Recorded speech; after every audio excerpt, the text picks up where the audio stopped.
संदीप कुमार श्रीवास्तव जी, इतनी युवावस्था में आप नाना जी बन गए, इसलिए इनकी टाइटल है कोई नहीं है। ठीक है। रामनारायण यादव जी कचनी और लोकगीत के गायक हैं। जब भी इनको किसी संकट के समय याद किया जाता है, चाहे वो लिख दिया है कि हमको बोलते भी अच्छा नहीं लगा। की बात नहीं है, तुम रात ही अपने घर पे यही सुनते हैं अपने पत्नी से, इसलिए हमको ये अपना भाव है। हेलो,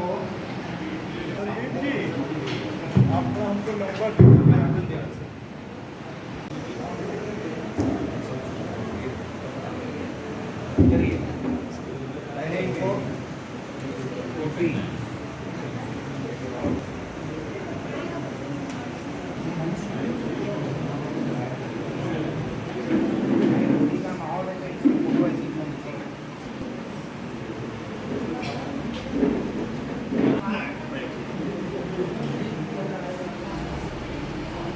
जब न्यायाधीश के पद पे थे तो किसी की हिम्मत नहीं पड़ती है।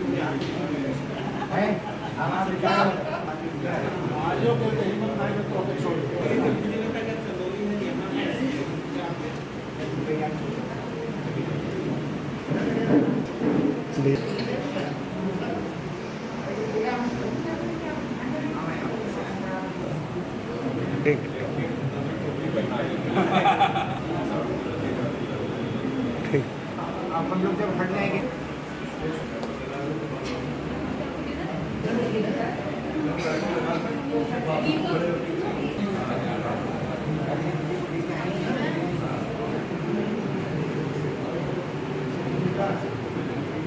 ठीक।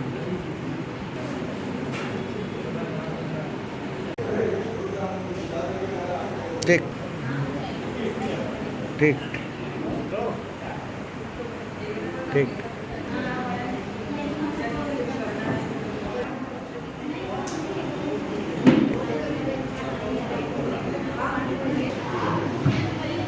काशी संगीत न्यास वाराणसी द्वारा संचालित स्वराज्य संस्कृति गुरुकुल है, इसके द्वारा ये टेबल कैलेंडर जो है उन्होंने आप लोगों को दे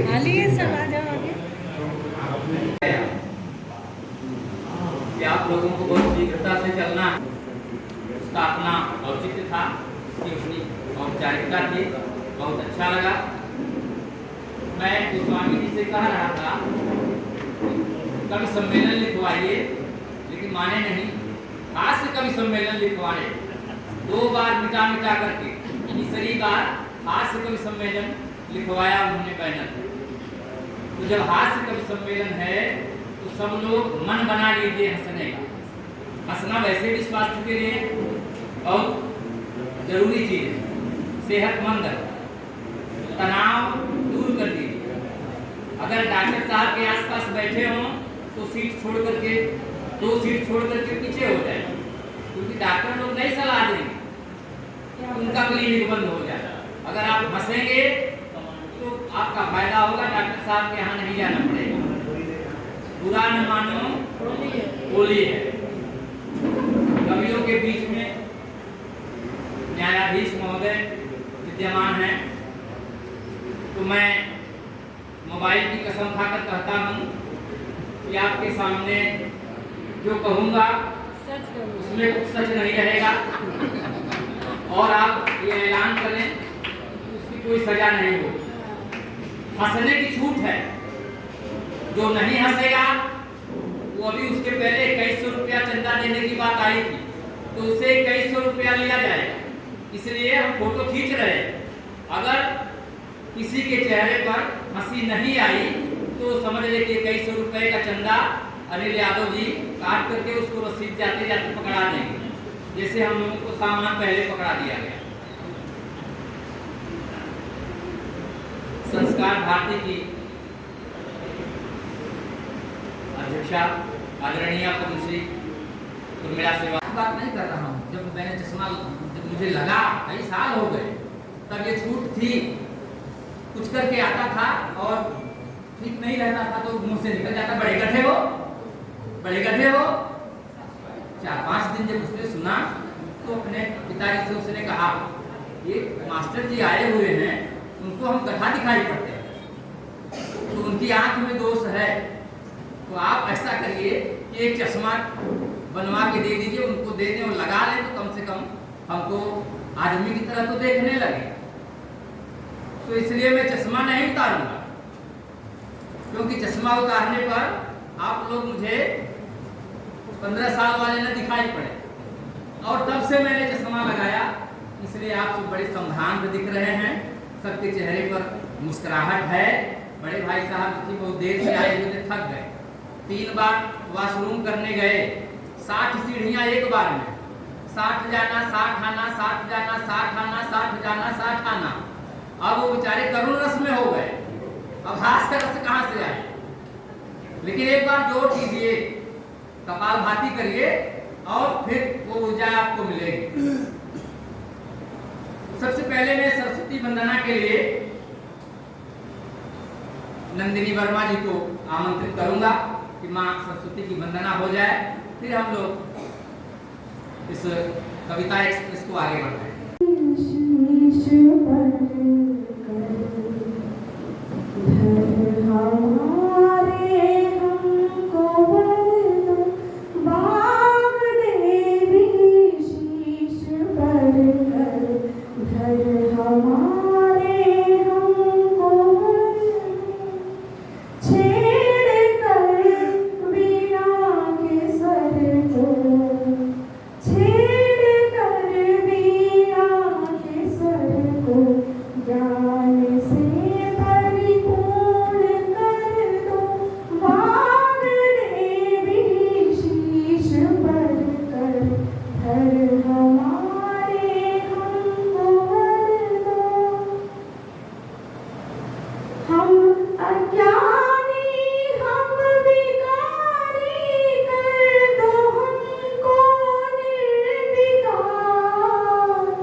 संयोग से महिला बीमार हुई, अस्पताल में गई तो उन्होंने फोन करके डॉक्टर साहब ने पहले वकील साहब को बुलवाया और कहा कि देवी जी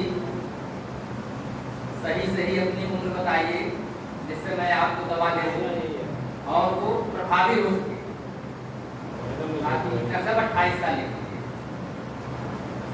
डॉक्टर साहब इंजेक्शन निकाले, बोले कि देखिए ऐसा है कि या नहीं है, ये इंजेक्शन है, इंजेक्शन लगना है तो अगर आप सही उम्र नहीं बताएंगी तो वो ज्यादा हो जाएगा। कहा कि अच्छा 35 साल। फिर उन्होंने इंजेक्शन की दवा भर ली।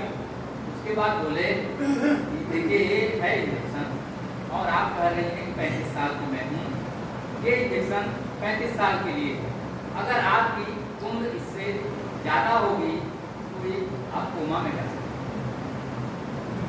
तब उन्होंने चिल्लाया ये डॉक्टर 49 साल निकले, इसके बाद चाहे मेरी रखी जाए मैं इससे ज्यादा नहीं बता सकता। तो ये चलता रहता है। आनंद लीजिए जीवन का। देर हो रही है तो 1 सेकंड मान लीजिए कि 1 सेकंड एक आदमी भगवान बड़ी पूजा पाठ करता था, प्रसन्न किया भगवान आए, प्रसन्न हुए तो कहा कि भगवान आपके पास तो बहुत संपत्ति है। बोले हाँ करोड़ों की संपत्ति है।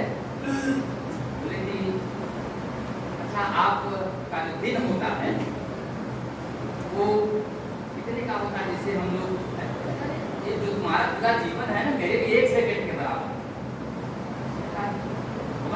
असली संपत्ति है, 1 करोड़ हमको भी दे दीजिए। उन्होंने कहा रुको 1 सेकंड।